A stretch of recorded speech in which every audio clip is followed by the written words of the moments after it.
Evangelio según San Lucas, capítulo 15,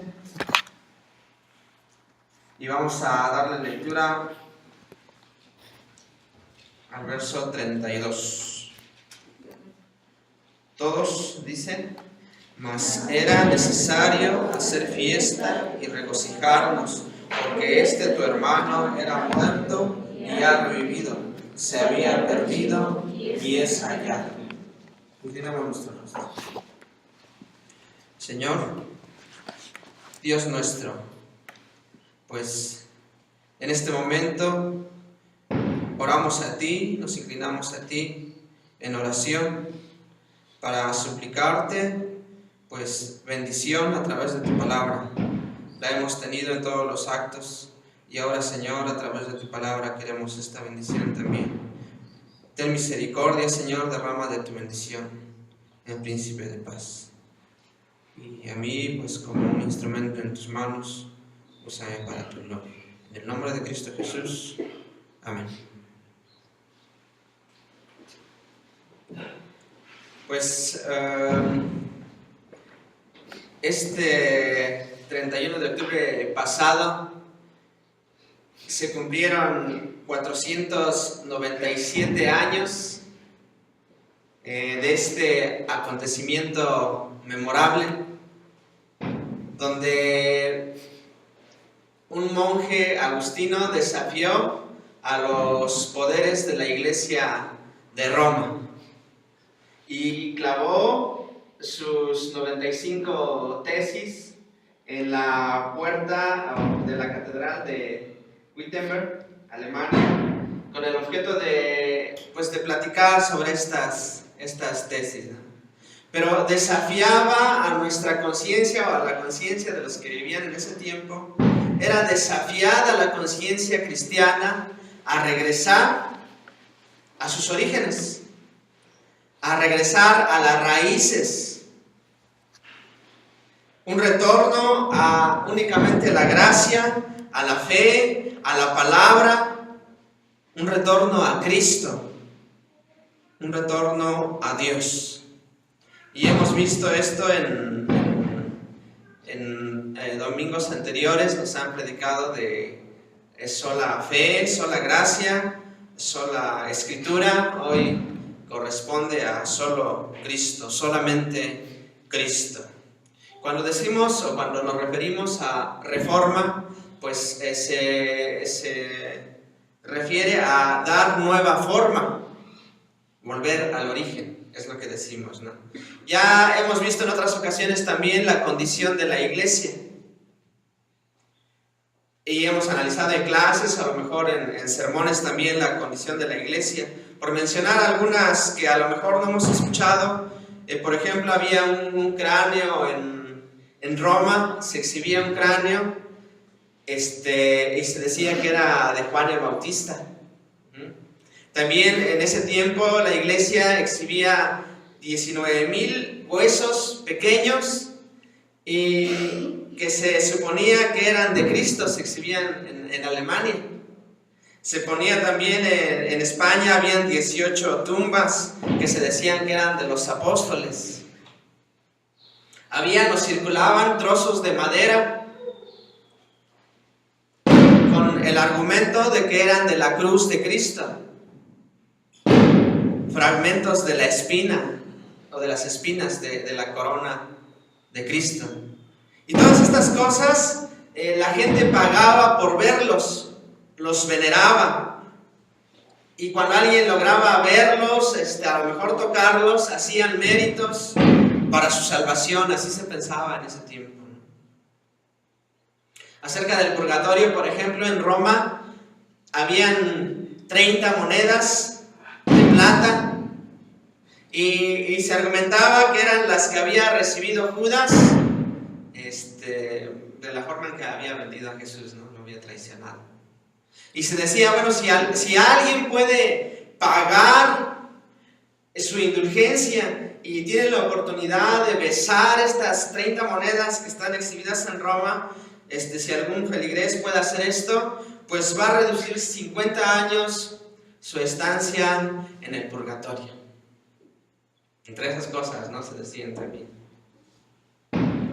Siempre hubo intentos de reformar a la iglesia, siempre hubo gente que quería reformar a la iglesia con su forma de vida, con ideas que tenían. Y a partir del año 1000 después de Cristo se levantaron también grupos liderados a veces por personas en particular y que querían reformar a la iglesia. Sobresale, por ejemplo, los valdenses o Pedro Baldo, que predicaba el evangelio con entusiasmo y también predicaba acerca de lo que hacía la iglesia de Roma. Y bueno, al final de cuentas se separa Pedro Baldo y los valdenses se separan de la iglesia de Roma. Se separaron, pero fueron perseguidos los valdenses, fueron maltratados y sufren atrocidades después de su separación. Juan Hus, uno muy conocido también en esos años antes de Lutero, también intentaba reformar a la iglesia y predicaba la verdad o las verdades de la palabra del Señor. Condenaba la corrupción y los excesos de Roma también. Y bueno, pues la iglesia romana manda a llamar a Juan Hus y le dice: ven, vamos a platicar y nos vamos a poner de acuerdo porque sí tiene razón, hay que reformarnos, ¿no? Y le dice: ven, vamos a platicar, y le promete salvoconducto, que no va a correr peligro su vida. Pero llegando Juan Hus con la iglesia de Roma, no le dan tiempo ni de exponer nada, lo encarcelan, lo amarran y lo queman. Dice la tradición que le llenaron de leña hasta acá, hasta el cuello, todo estaba tapado de leña, estaba amarrado a una especie de poste, así nada más se veía su cabeza, todo estaba cubierto de leña, y le prenden fuego así a Juan Hus, así fue traicionado vilmente. Y su historia pues es impresionante, ¿no? Como la de muchos mártires. Cuando moría, se dice que decía: por este evangelio estoy aquí, con valor y alegría, listo para sufrir la muerte. Lo que enseñé con mi boca, lo sellaré con mi sangre, decía Juan, en el momento de morir. Así había muchos intentos de reformar a la iglesia, muchos se separaban de la iglesia, predicaban, y muchos en medio de la iglesia también pretendían la reforma, usaban los púlpitos. Los usaban los monjes o los sacerdotes para desde ahí predicar a su iglesia las verdades de la Biblia. Así lo hicieron también algunos. Al final de cuentas, al no poder corregir a la iglesia de sus errores, pues la mejor opción era retirarse, separarse. Y eso fue lo que ocurrió. Se empezaron a separar. Y esto pues lo hemos visto en otras ocasiones. Y los que se separaron, o los reformadores, tenían esta cualidad en común, o su predicación era esta: las 5 solas. Esa era lo que distinguía a los reformadores, su predicación. Predicaban esto que hemos estado viendo y que estamos viendo en esta ocasión. Solo Cristo es lo que vamos a ver. Solo Cristo. Veamos esta sola afirmada en las Escrituras, en la palabra del Señor. Y la parábola del Hijo Pródigo nos presenta que este es el mensaje que ha tenido la iglesia siempre desde Cristo. Cristo predicando esto en la parábola del Hijo Pródigo. Solamente Cristo, y Él mismo lo afirmaba: yo soy el camino, la verdad y la vida, y nadie viene al Padre si no es por mí, decía Jesús. Solo Cristo, no hay otra forma, solo Cristo. Y esta parábola del Hijo Pródigo nos presenta a 2 clases de pecadores. 2 clases de pecadores. El primero es un pecador extremo. Empieza así Jesús. Está hablando pues a un cierto público, porque los fariseos estaban molestos porque aceptaba a prostitutas, a pecadores, ¿por qué los recibes? Y empieza con esta parábola. Un hombre tenía 2 hijos y empieza a presentar al pecador extremo. Y Jesús ilustra al pecador, al peor pecador que usted se pueda imaginar. Empieza a ilustrar. El primero de estos hijos dice, va con su padre y dice, Padre, dame la parte de la herencia que me corresponde.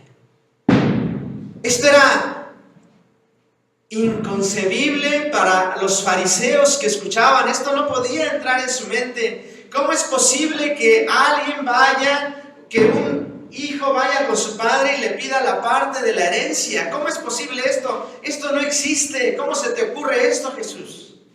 Esto no pasa. O sea, ¿quién va y pide a su padre la herencia? Eso lo haces hasta que está muerto. ¿Cómo se te ocurre ilustrar esto? O sea, lo que tú estás diciendo es que va con su padre y le está diciendo, papá, o padres, a lo mejor a los 2, ya se tardaron en morir, ¿no? Ya se tardaron. ¿Cuándo se mueren? Denme lo que me corresponde a mí. Yo ya no quiero estar sujeto a sus reglas. No quiero nada con ustedes. No quiero tener que ver nada con ustedes ni con su autoridad. Dame lo que me corresponde. Yo me voy de aquí. No los quiero para nada. Para mí sería mejor que estuvieran muertos. Así. Eso es lo que significaba para los fariseos.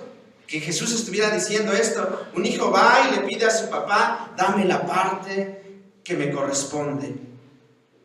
Los fariseos sacudirían la cabeza, mirarían al cielo y dirían, no es posible esto, Jesús. Esto que tú nos estás diciendo está fuera de lugar. Nadie hace eso. Nadie se le ocurre eso.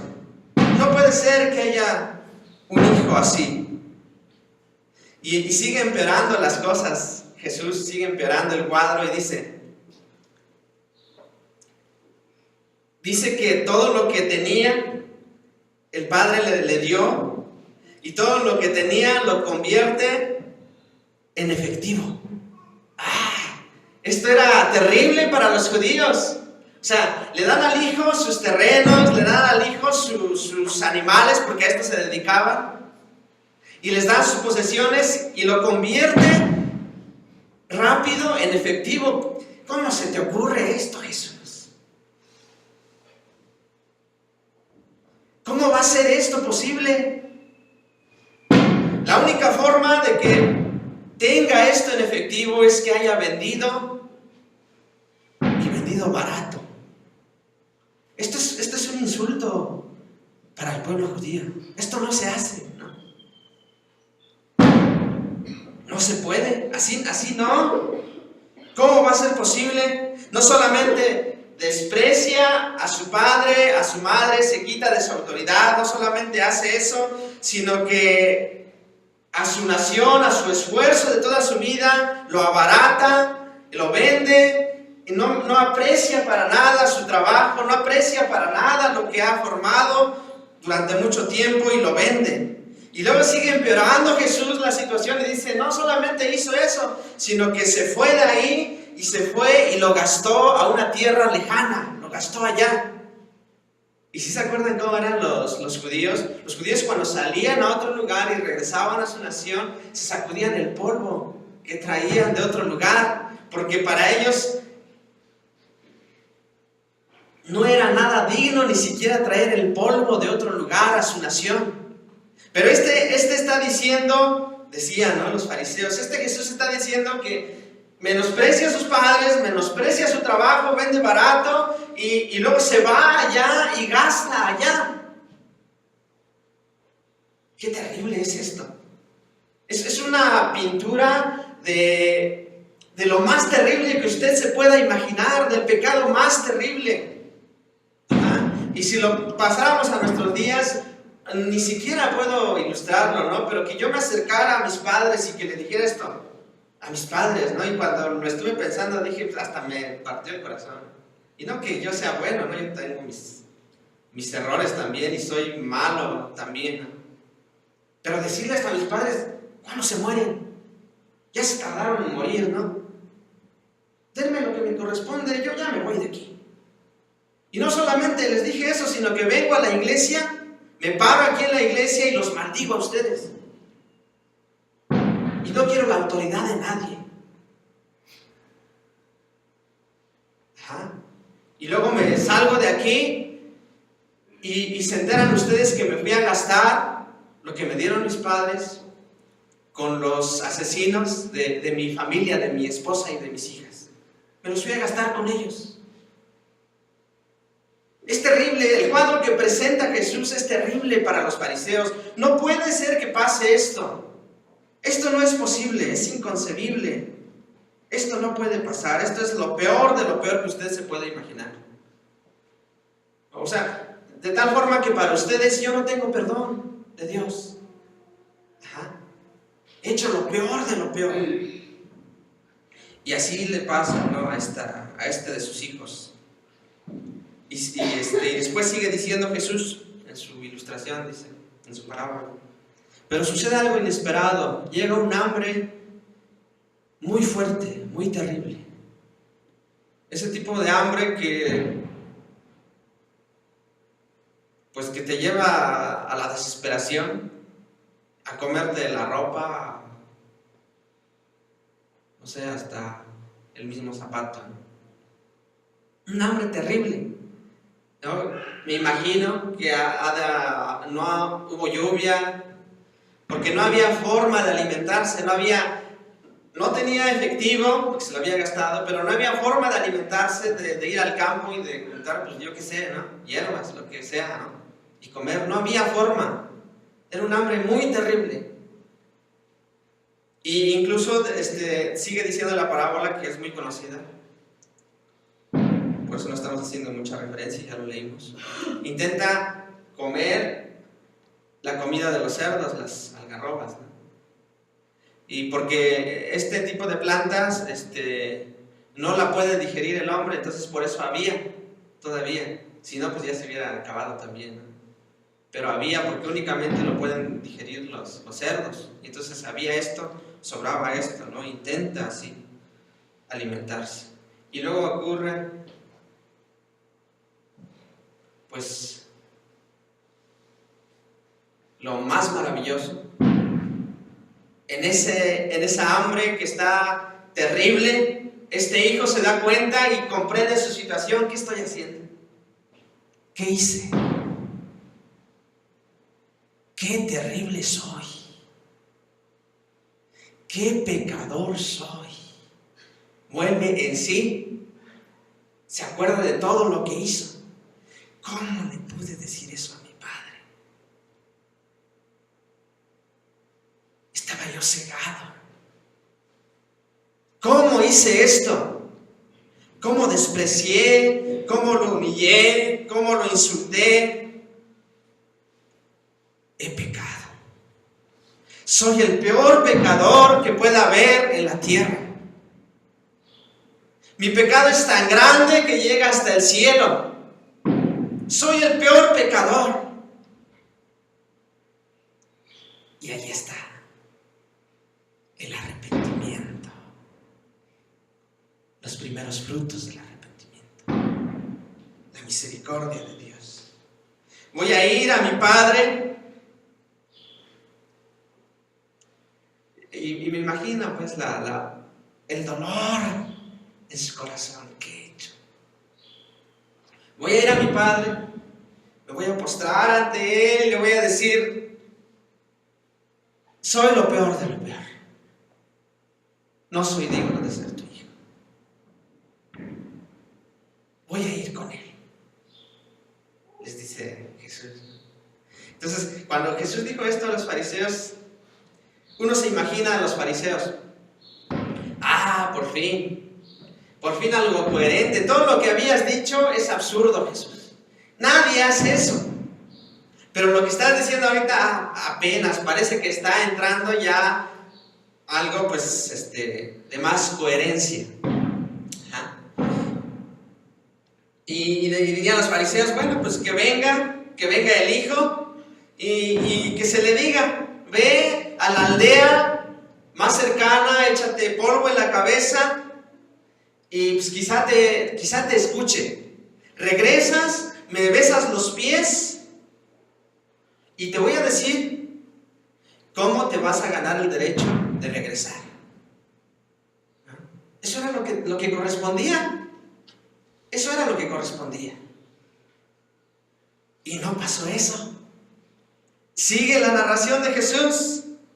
El hijo pródigo, el pecador extremo, que representa al pecador extremo, regresa con su padre, a lo mejor ya sin fuerzas, porque el hambre, pues lógicamente no le permitía, ¿no? Pero su padre lo ve y corre hacia él. ¿Por qué lo ve? Porque su padre lo estaba buscando. Su padre lo estaba buscando. Y ve a su hijo cuando ya venía lejos, corre hacia él y le abraza y lo besa. Otra vez, ¿cómo se te ocurre esto, Jesús? ¿Cómo se te ocurre decirnos esto? Esto no es posible. ¿De dónde sacas esas ideas, Jesús? ¿Cómo se te ocurre que el padre, con la humillación que le dio su hijo, va a correr hacia él? ¿De dónde sacas eso? Era algo muy vergonzoso para los hombres de ese tiempo que levantaran sus vestiduras, su túnica, mostrar pues parte del pie, los tobillos. Eso es algo vergonzoso para los judíos. Eso no se hace en esa cultura. Ajá. Suponer que el padre corrió a encontrar a su hijo, está diciendo que se tuvo que levantar la túnica y correr para que pudiera correr hacia él. ¿Cómo se te ocurre que el padre va a hacer eso? Eso no. Eso está fuera de la razón, Jesús. Incluso cuando sacrificaban a los animales, porque era muy vergonzoso, ni siquiera ahí se levantaban la túnica. Estaban sacrificando los animales y la sangre pues en el piso regada, ¿no? Y su túnica se manchaba, porque no podían levantarse la túnica, porque esto es algo muy vergonzoso para ellos. Ajá. Y aquí nos está diciendo que el padre corre hacia su hijo. Es una muestra del pecador más extremo que usted se pueda imaginar. Ya se acerca a su hijo, le besa, bienvenido a casa. Ni tiempo le da de decir el hijo lo que pensaba, ¿no? Y dice su padre, traigan vestido a mi hijo, traigan la túnica a mi hijo. O sea, es un símbolo de dignidad. Ya no vas a estar más desnudo, ya vas a tener ropas de honor. Ajá. Símbolo de dignidad. Y le dice, pónganle los zapatos, pónganle sandalias. La diferencia que había entre los siervos y los hijos, los esclavos y los hijos, es que los hijos andaban con sandalias y los esclavos descalzos. Ajá.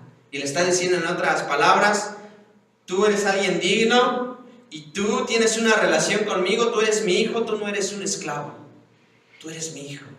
Y le dice, traigan el anillo y pónganle anillo a mi hijo. Ajá. Y sabemos que sellaban con sus anillos documentos en ese tiempo.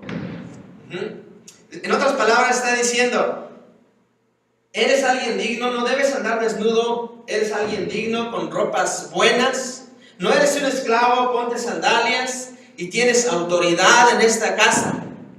Ahí está tu anillo. Un hijo completamente. Esto deja mal a los escribas, porque ganar a Dios, la única forma de ganar a Dios es buenas obras para ellos. Esto no puede ser, decían los fariseos. Así es el pecador extremo que se arrepiente. El Padre representa a Cristo, que deja su trono, que se humilla a sí mismo y que viene por nosotros, por su pueblo. El héroe de esta parábola es el Padre, que representa a Cristo. La salvación para el pecador, solo Cristo. Porque nos dice, un hombre tenía 2 hijos. Uno, ya lo vimos. Veamos el siguiente o la siguiente forma en que puede mostrarse el pecado. Un hombre tenía 2 hijos. 2 hijos diferentes a nuestra vista, pero sin embargo está diciendo la salvación es una forma de llegar al Padre, solo Cristo, solo Cristo. Y empieza con el otro hijo. Tenía 2 hijos. El otro hermano era igual de pecador. Igual de pecador. A nuestra vista nos iba a engañar. Para nosotros no era igual, pero ante la vista de Dios es igual de pecador.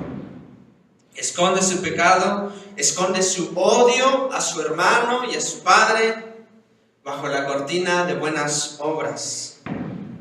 La gente dice de él es bueno. Y podemos ver que no se interesaba en su hermano, no se interesaba en su padre, porque nunca se relacionó con ellos, nunca hubo una relación con ellos. Y podemos verlo esto porque este hermano, el hermano mayor, no estaba con su otro hermano para decirle algún consejo. Oye, ¿qué estás haciendo? ¿Por qué le dices eso a nuestros padres? ¿Por qué le pides tu herencia a nuestros padres? No estaba ahí, no se relacionaba con su hermano. Y cuando regresa, ni siquiera sabía de la fiesta, porque ya estaba la fiesta allá y llama a uno de los siervos y le dice, ¿qué está pasando allá? Ah, pues hay una fiesta, tu hermano regresó. No estaba enterado, no se relacionaba ni con su hermano ni con su padre. Hacía las cosas como una regla. Tengo que hacer para que digan que sí hago, pero nunca se relacionaba íntimamente con su padre ni con su hermano. Ahí podemos ver cómo él escondía su odio hacia su padre y hacia su hermano. Y se enoja el hijo mayor. ¿Cómo que está haciendo una fiesta mi padre? Porque regresó este hermano pecador. ¿No? ¿Cómo es que está haciendo esto? Y este es el punto clave de esta parábola. Porque estaba hablando Jesús a fariseos que le habían preguntado, ¿por qué recibes a pecadores, a publicanos? ¿Por qué lo recibes? Este era el punto clave. Y se molestó el hermano mayor. 2 tipos de pecadores, pero solamente una forma de salvación. Solo Cristo era igual de pecador. Y ahí parece que acaba la historia, ¿no? Porque dice, mas era necesario hacer fiesta y regocijarnos, porque este tu hermano era muerto y ha revivido, se había perdido y es hallado. Ahí parece que acaba la historia, ¿no? Pero algo que sí tenemos que notar que ocurría antes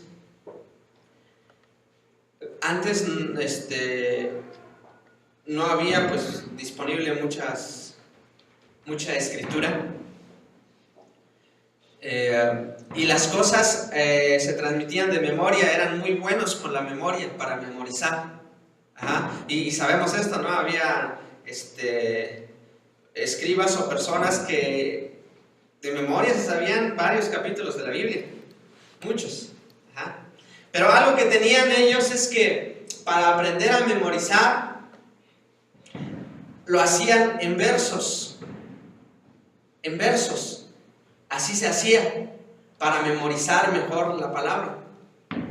Y los que saben, los eruditos, cuando observan esta parábola, observan que hay 8 estrofas para el hijo menor y 7 estrofas para el hijo mayor. O sea, falta una estrofa para el hijo mayor. Falta la conclusión. ¿Qué pasó con el hijo mayor? ¿Cómo respondió el hijo mayor? Salió su padre a rogarle que entrara a la fiesta. Y nos quedamos así, ¿cómo respondió el hijo mayor? ¿No? Y podemos ver 2 finales, uno bueno y uno malo, ¿no? Uno bueno, decía MacArthur en este mensaje. Uno bueno. Pues una buena conclusión pudo haber sido que el hijo mayor dijera: sí, papá, perdona, qué bueno que regresó mi hermano. Tienes razón, perdóname, vamos a la fiesta, vamos a estar alegres. Ese pudo haber sido un buen final. Pero ese no fue el final. El final que nos dice la Biblia es este. Escuchen. Su padre sale: hijo, ven por favor, ven a la fiesta, porque le rogaba a su hijo. Y el hijo mayor: ¿cómo voy a entrar a la fiesta? No. ¿Cómo le haces fiesta a tu otro hijo? ¿No te das cuenta cómo te humilló? Ven, por favor. A tal grado de que el hijo mayor está frustrado por esto. No es posible. Camina de un lado a otro. No es posible esto no es posible. Desesperado. Toma un palo que encuentra él. Toma un palo. No es posible. Y golpea a su padre. Toma, ¿cómo es posible que haces esto? Y le da a otro: no hagas esto. Y le da, y lo ve tirado en el suelo, y lo da, y le da en la cabeza hasta matarlo. Así acaba esta parábola. Esto fue lo que pasó. ¿Cómo es posible que aceptes a publicanos y a pecadores? Y los fariseos y el pueblo, tiempo después, agarran a Jesús, lo golpean hasta matarlo. Así acabó. Ese es el final de la parábola. Así acabó.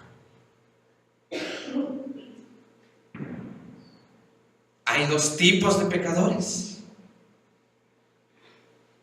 Un pecador descarado, que peca y que vemos que peca. Pero dice la Biblia: todos somos pecadores. Algunos lo exponen más, otros lo ocultan. Pero todos somos pecadores.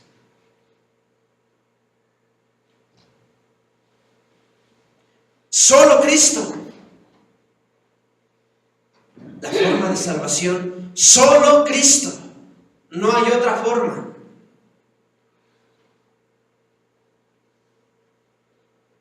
Y la conclusión: ¿cuál de ellos soy? ¿Cuál de estos pecadores soy yo? Todos somos pecadores. Y la pregunta sería: ¿cómo va a terminar esta parábola para mí? ¿Cómo voy a escribir yo el final de esta parábola?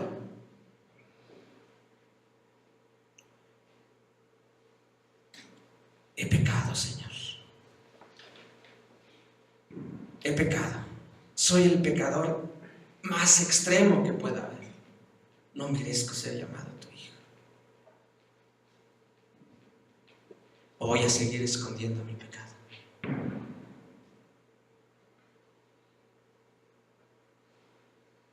Recordemos que estos estos dos hijos nos representan a la humanidad. Y tiene que haber una conclusión de esta parábola en nuestras vidas.